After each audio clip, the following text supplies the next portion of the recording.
ఏమన్నారు అలా బాగోతామని మరి పెద్ద మనిషి కూడా ఎమ్మెల్యే సార్ కూడా ఏమంటాడు ఏంది ఏం కథ సారు మరి ఎట్టేట సంగతి గుసగుస మాత్రం ఎవరు బయట పెడతలేరు అసలు ఏం జరుగుతుందో ఏం కథ అని అయోమయంగా పడ్డారు తెలంగాణ జనాలు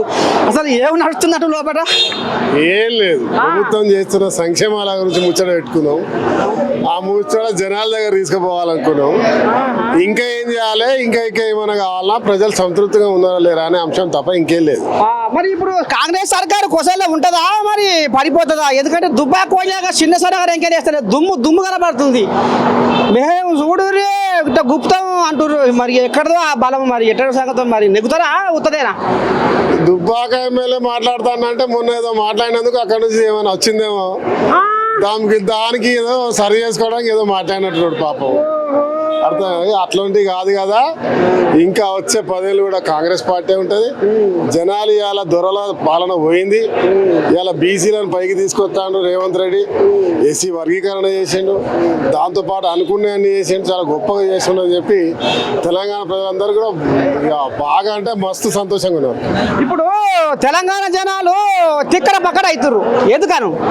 ఇది సన్నబువ్వ పండుగ లేకపోతే మోడీ బియ్యం పండుగ ఎక్కడ అనేది జర ఇంకిత వీళ్ళేమో మేమే అని మీరు అంటున్నారు పేదోళ్ళ ఇళ్ళలో చేయి కడుగుతారు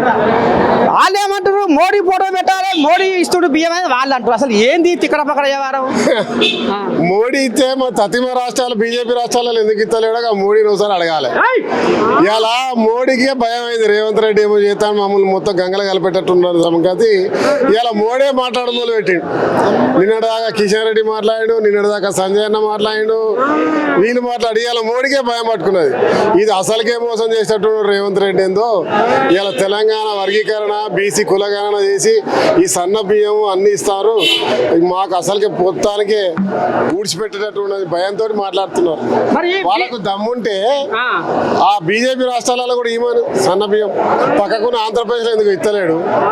వాళ్ళ రాజ్యాలలో ఎందుకు ఇస్తలేరు మనం ఎక్కడి నుంచి ఇస్తాను మరి బీసీ కులగణన అసెంబ్లీలో పురుడు కోసిర్రు మరి పార్లమెంట్ పంపించారు ఆడ కొలికి వస్తుందా లేకపోతే పక్కేసి పండుకుంటుందా పార్లమెంట్ కాదు రాష్ట్రపతికి పోయింది ఇలా రాష్ట్రపతి ప్రభుత్వం పంపించాలి పంపించకపోతే మొన్న సుప్రీంకోర్టు తీర్పిచ్చింది 2 నెలల్లో పూర్తి చేయాలని ఖచ్చితంగా పోతుంది ఇక బీసీ ప్రభుత్వం ఈ కులగణన కానీ దేశవ్యాప్తంగా ఎస్సీ వర్గీకరణ చేయకపోతే మన బలహీన వర్గాల వాళ్ళు అందరూ సిద్ధంగా ఉన్నారు ఈసారి జై భీమ్ అని రాజ్యాంగాన్ని అమలు పరిచే వాళ్ళు ఇక బీజేపీ సంగతి మోడీ సంగతి చెప్దామని ఉన్నారు అంటే ఇప్పుడు బీజేపీ వాళ్ళు కూడా ఇంకో ముచ్చట ఏం బయట పెడుతున్నారు అంటే బీసీల జాబితాలో ముస్లింలు ఎందుకు కలుపుకున్నారు ముస్లింలను మీరు తీసేయాలి అట్లయితే మేము మద్దతు ఇస్తామని వాళ్ళు అంటారు ముస్లింలు భారతీయులు కాదా ముస్లిం భారతీయులు కాదా ముస్లింలు పేదవాళ్ళు లేరా ఇలా ఆయన కమిటీలో వాళ్ళ దాంట్లో బీసీ ఒక ముస్లిం మంత్రిని కూడా పెట్టిరుగా ఫస్ట్ ఆయన తీసి పడేయమని చెప్పి దమ్ముంటే కేంద్రంలో మరి అన్ని రాష్ట్రాలలో హిందూ ముస్లిం బాయ్ అంటాడు కదా ఆ మోడీ ఎందుకు అంటాడు ఒకసారి దాని మీద మాట్లాడమని చెప్పి నేను అడుగుతున్నాను మరి ఇప్పుడు ఈ బీసీ కులగణన మీద మేమే ఎక్కువ పోరాటం చేస్తున్నాం మేమే గట్టిగా కొట్లాడుతున్నాం మరి కవితమ్మ ఇప్పుడు రాగబెట్టుకుంటుంది కవితమ్మ ఓ దండం పెట్టి మోదం మోగిస్తుంది మరి ఎట్లా చేస్తారు కవితమ్మ మాట్లాడినా కేటీఆర్ మాట్లాడినా హరీష్ రావు మాట్లాడినా వాళ్ళు దళితులను ఎట్లా బహిష్కరించారు బీసీ బిడ్డను ఎట్లా బహిష్కరించారు ఈ 10 సంవత్సరాలు బీసీ బలహీన ఎంత కోసం పెట్టుకున్నారో అందరు తెలుసు కదా మొన్న పెద్ద గుండు సొన్న ఇస్తే ఇవాళ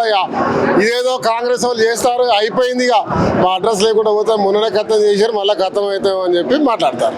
మరి తెలంగాణ సంవత్సరాలు వెళ్తలేదట పశువులు లేవట సంతకం పెట్టే శాసకాలం లేదట మరి ఎట్లా తీస్తారు ఈ పథకాలు అంటిది అదంటిది ఇదంటిది ఆడకలు మా 2500 తులం బంగారము అదో ఇదో వాళ్ళు అంటారు వాళ్ళకి తోడు బీఆర్ఎస్ వాళ్ళు తరిగిరు మరి ఎట్లా చేస్తారు 8.5 లక్షలు అప్పు చేసిపోయారు ఖజానా ఖాళీ చేసిపోయారు ఆయన ఎక్కడన్నా ఏదైనా ప్రభుత్వానికి జీతం తగ్గిందా జీతాలు ఇవ్వలేదా ఇచ్చిన గ్యారంటీలో పూర్తి చేస్తున్నామా 21,2 లక్షల రూపాయల రుణం 1,000 కోట్లు మాఫ్ చేస్తుంది దేశంలో ఎక్కడ చేయలే ఇవాళ మళ్ళీ యువ వికాసం పెట్టినాము అన్ని కార్యక్రమాలు చేస్తున్నాం సన్న బియ్యం పెడతా ఉన్నాం 60,000 ఉద్యోగాలు ఇచ్చినాం ఇంకో 1,00,000 ఉద్యోగాలు ఇద్దామని చూస్తాను ఇవన్నీ కూడా చేస్తా ఉంటే కడుపు మంట కళ్ళ మంట వాళ్ళ గోస అరిగోస ఇక ప్రజలు సిద్ధంగా లేరు నమ్మతలేరు 20వ తారీఖు నాడు ఫామ్ హౌస్లోకి వెళ్ళి పులి బయటకు వస్తుంది, విడుదల అవుతుంది. ఇక మరి ఏం జరగబోతుందో ఏమవుతుందో, మొత్తానికి ఏదో అయితట్టే ఉంది అనేది జర కొద్దిగా భయం పట్టుకుందా మీకు? మాక పులి వేస్తే పాపం ప్రజలు భయపడతారు, ఏదో మీద వాడు తింటదేమో అని చెప్పి. మొన్నటి దాకా తిన్నది కదా, మళ్ళీ ఎందుకు రానియాలని చెప్పి ఆలోచిస్తారు అంతే. ఇవాళ ఇది మొత్తానికి అయితే మరి ఇక నోవాటల్లో ఈ రకంగా మరి పెద్ద మనిషి ఎమ్మెల్యే సాబు గిట్లా ఆంబయ్య వెళ్ళబోసుకుంటున్నా చూద్దాం. ఇంకా కూడా కొంతమంది ఏమంటారు ఏంది ఏం కథ అనేది మీరు ఇంటనే ఉంటారు, నేను చెప్తూనే ఉంటాను, చూస్తూనే ఉంటారు. ఏం నేను